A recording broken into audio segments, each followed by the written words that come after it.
Without warning, on August 13th, Israel and the United Arab Emirates announced a new relationship. And while the world celebrated this move toward peace, and of course we should celebrate it, most Christians were unaware how this agreement likely is the start of the fulfillment of numerous end-time events foretold by the biblical prophets. Daniel 8, Daniel 11, Zechariah 6, and even the Gog Magog battle of Ezekiel 38. And that's what we're talking about today. It is mission critical for you, me, and all Christians to understand this likely relationship between the treaty and prophecy in order to fulfill our divinely commanded mission in these last days. God gave us prophecy so we could understand what was happening in advance and proactively act in anticipation, not in reaction after the fact. Jesus said, "See, I have told you in advance." Hi, I'm Nelson, and if you're new here, this channel and community exists to find and interpret scriptures to help you do just that, to know in advance what the Lord has revealed so you can prepare, and we do it by letting Scripture interpret Scripture. If that's important to you, consider joining us by subscribing. Now, I'm sure we've piqued your interest by saying that the Abraham Accord is going to fulfill prophecy. But I'm sure you're wondering how what seems like such an insignificant treaty could be so important biblically. We're going to discuss that today, and we're starting right now. In our last video, we began to discuss the topic of the Abraham Accord. We discussed it in combination with the red heifer that may be ready for sacrifice on Saturday, August 29th. So much is happening all at once. The video's link is down in the description below this video. Watch it when this one is finished. So let's spend a minute going over what the Abraham Accord is. In that video, we discussed why Israel, United Arab Emirates, or the UAE for short, might be interested in such a peace deal, and the normalization of relations. This will greatly increase trade between the nations, tourism, scientific advances, combining the UAE's wealth and capital with Israel's ingenuity and product development. Economically, this is a huge win for both of them. We also discussed that Egypt and Jordan already have recognized Israel with peace accords, but have not normalized relationships. But now that the ice is broken, so to speak, we can expect both nations to follow suit with the UAE and also normalize relations. And we expect the other Gulf Arab states to do so as well, especially Saudi Arabia. The importance of the Abraham Accord was that it was the first normalized relations between a Muslim Arab state and Israel. Now that it's happened, other nations that may have wanted to do so but were kind of afraid of the repercussions from the Muslim world can say, hey, everybody's doing it.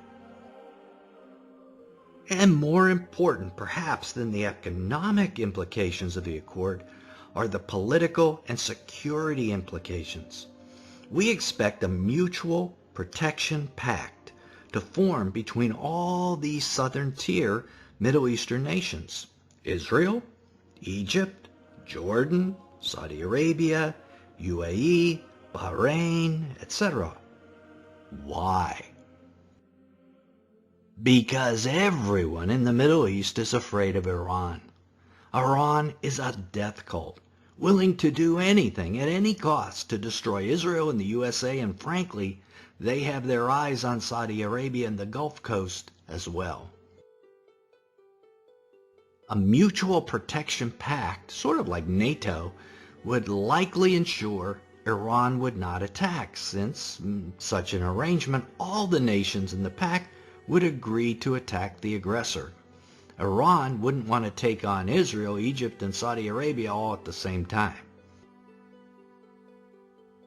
Such a pact sounds a bit like Isaiah 28, the famous covenant with death that God told Israel it would enter into in the last days. Because you have said, we have made a covenant with death. And with Sheol, or the grave, we have made a pact.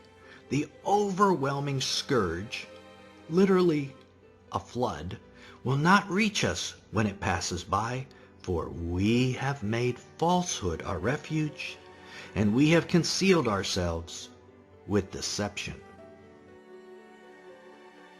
So in the last days, Israel will make a covenant with death and the grave and think that the pact will keep the invading scourge out of their land.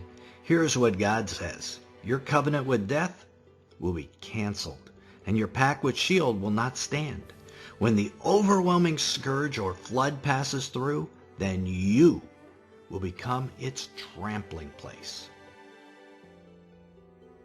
So God is saying Israel's reliance on anything but him will not protect them. In fact, he uses the term trampling, which the New Testament refers to in Luke 21 and Revelation 11, in both instances speaking of the times of the Gentiles, when Jerusalem will be trampled on by the Antichrist forces. Now we're going to return to this covenant with death in a future video, so keep an eye for it. But if such a mutual protection alliance or pact does form, it will set up a very interesting division of Muslim nations in the Middle East. And it is exactly this potential alliance that is reflected in the biblical prophets, in Zechariah, Ezekiel, and Daniel. That's what we're going to look at today.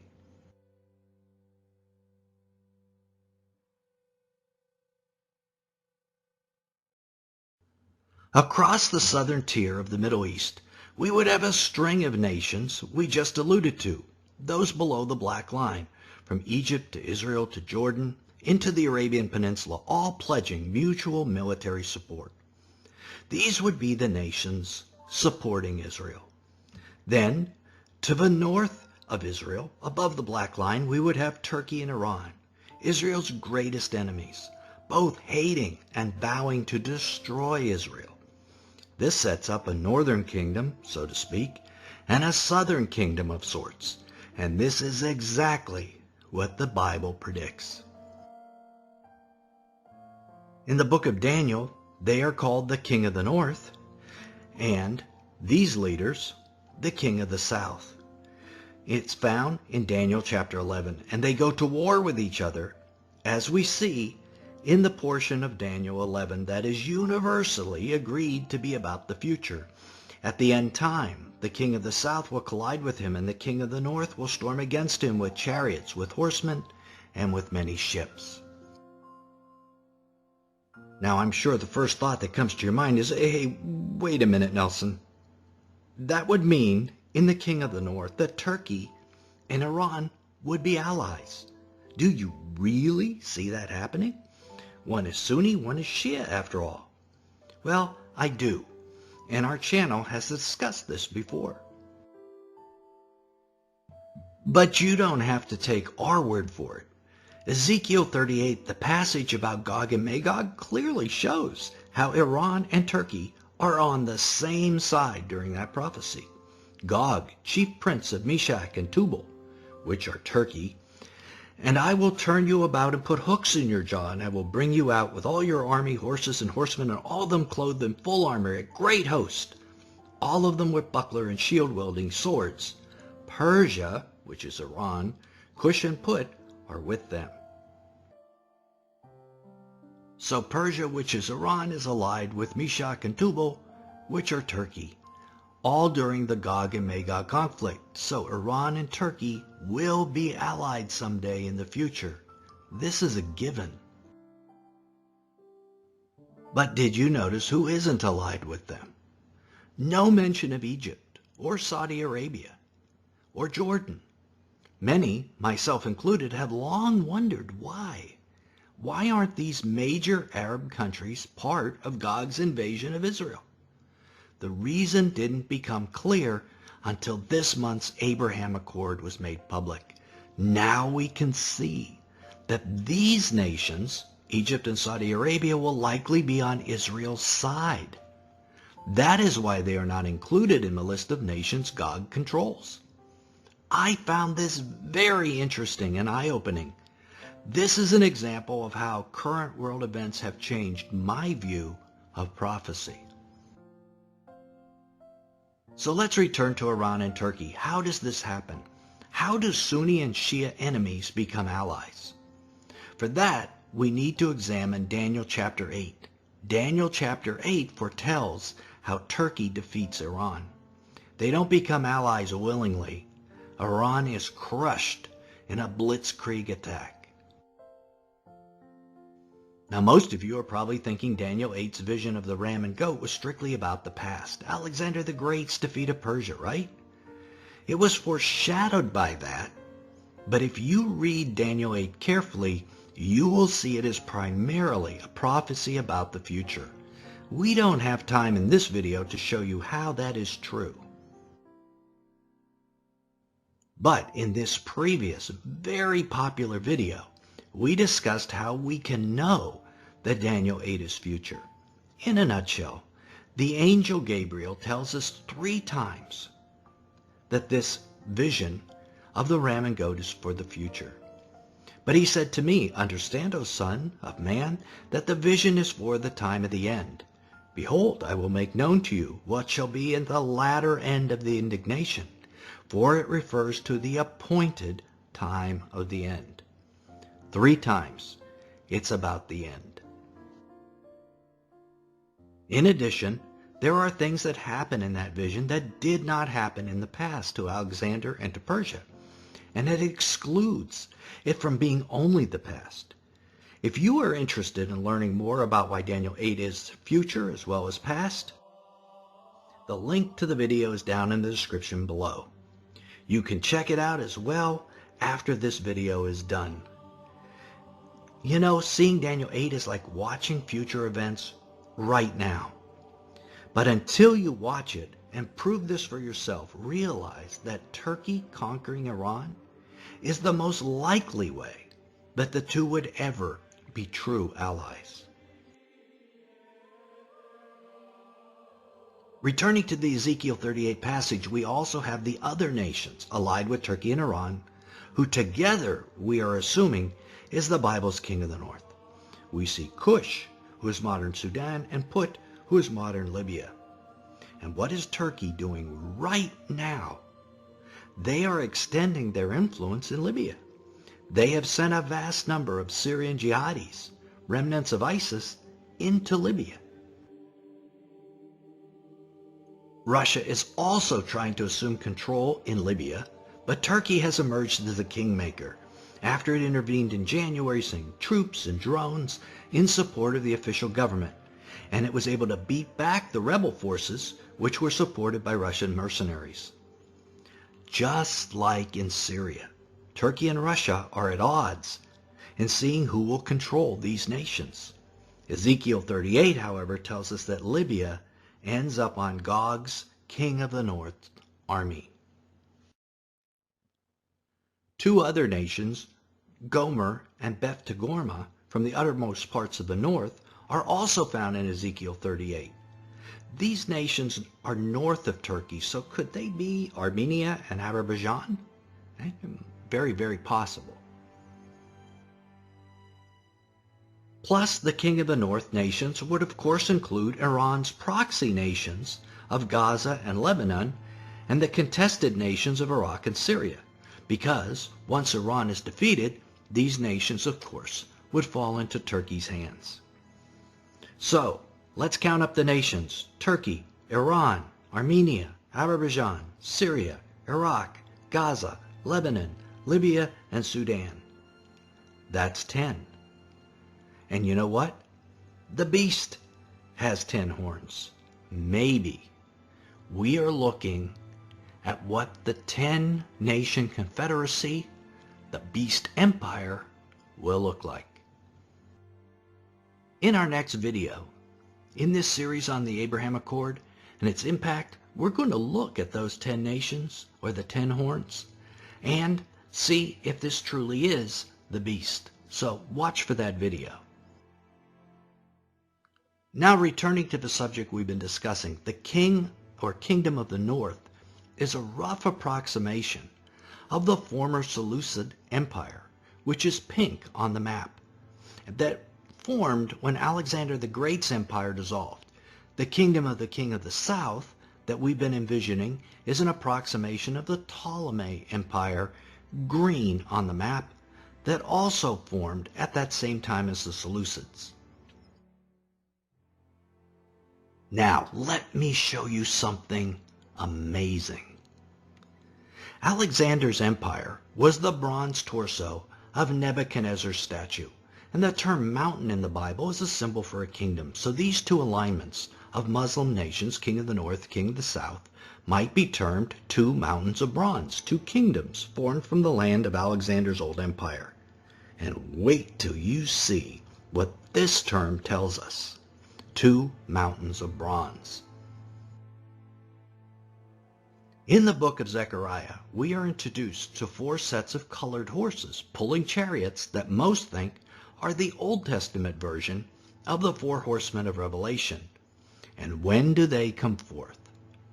I lifted my eyes and saw, and behold, four chariots came out from between two mountains, and the mountains were mountains of bronze. They came forth when the two mountains of bronze were formed. Incredible! So the formation of these two kingdoms, king of the north and king of the south, may tell us when the four horsemen come out. All this information, bringing prophecy together, all from what seems like an insignificant treaty, that of the Abraham Accord. For instance, let's take a look at another prophecy, one in Daniel 11, brought to my attention by a member of our community. In his place, a despicable person will arise, on whom the honor of kingship has not been conferred, and that is the Antichrist. But he will come in a time of tranquility and seize the kingdom by intrigue. The overflowing forces will be flooded away before him and scattered, and the prince of the covenant. Now, I have always viewed the prince of the covenant as an Israeli. But this astute member of our community said it might be Crown Prince Mohammed bin Salman, who could be the driving force in bringing the southern Middle Eastern nations together in the covenant of death. Literally, the prince of the covenant. Very interesting. Now, let's start to look at reasons why the king of the north and the king of the south might attack each other. The first reason comes right out of the Gog Magog passage of Ezekiel 38, because it is the king of the north that is the aggressor. Sheba and Dedan and the merchants of Tarshish with all its villages will say to you, and this is referring to Gog, who is the king of the north, have you come to capture spoil? Have you assembled your company to seize plunder, to carry away silver and gold, to take away cattle and goods, to capture great spoil? Now, Sheba and Dedan are likely the UAE and Saudi Arabia. Tarshish might be the Western nations. Interesting how this fits with the Abraham Accord, isn't it? So the first reason that the king of the north attacks is to capture riches, silver and gold. Now, in our last video, we discussed the very, very special riches that the king of the north may have in mind, the riches of Solomon's temple. In a nutshell, the Dead Sea Scrolls indicate that Solomon's treasures may be hidden in the Jordan Valley, in the area of Qumran. We discussed this in this previous video. The link is down in the description again, so watch it after this video. Does Daniel discuss the Antichrist capturing this treasure? We think he does. Again, we'll look at Daniel chapter 11. He will gain control over the hidden treasures of gold and silver, and over all the precious things of Egypt. So this implies the Antichrist captures hidden treasures, just like the treasures of Solomon's temple that are currently hidden. And how does he use them? Again, Daniel chapter 11. He will honor a God of fortresses, a God who his fathers did not know. He will honor him with gold, silver, costly stones, and treasures. Now the ephod of the high priest was set with 12 stones. So knowing this context about Solomon's temple treasures, and the ephod is one of them that we believe is hidden, this sure looks like to me that the Antichrist might be using them in the third temple to honor Satan. So Solomon's treasures might be the first thing the king of the north is after. That and the temple itself, so he can sit in it and declare himself God. So the first reason that the king of the north might attack is the riches, the hidden riches of Israel and their temple. The second reason the king of the north might attack is control of the 3 holy sites in Islam, Mecca, Medina, and Jerusalem. Currently, Saudi Arabia controls Mecca and Medina. They're both within their country. And now, Saudi Arabia has likely been added to the Waqf that controls the Temple Mount with Jordan. You can see the link for this video down in the description as well. Now, the king of the south countries will control all 3 sites. So reason number 2 may be that the king of the north wants to recapture these Muslim holy sites. In our 1-year-old video on Mystery Babylon, we surmised from the biblical evidence that it was kind of like a combination of Jerusalem and the city of Neom that Saudi Arabia is attempting to build. And we found that a little bit strange, but that's where the Bible seemed to want to go. Now, in light of what the Abraham Accord has revealed about the probable makeup of the king of the south, perhaps the king of the south nations in total, Saudi Arabia, Israel, Egypt, etc., are Mystery Babylon. That they are the harlot. And that may explain why both Jerusalem and Saudi Arabia seem to fit the description best. It also may explain why in the book of Revelation we read, "And the 10 horns which you saw, and the beast, these will hate the harlot, and will make her desolate and naked, and will eat her flesh, and burn her up with fire." Revelation 17:16. Now I think we're going to want to understand that a lot better, especially if the harlot is the king of the south nations, especially if they are in a mutual protection alliance with Israel. But perhaps you're wondering, why do we say that all the nations of the king of the south are the harlot? Why isn't the Roman Catholic Church or Europe the harlot? Click right here to keep watching, and we will continue to explain what the Bible says about the harlot and why it is such a perfect match for the king of the south nations that include Jerusalem and Neom. Till then, this is Nelson, and I'll see you there.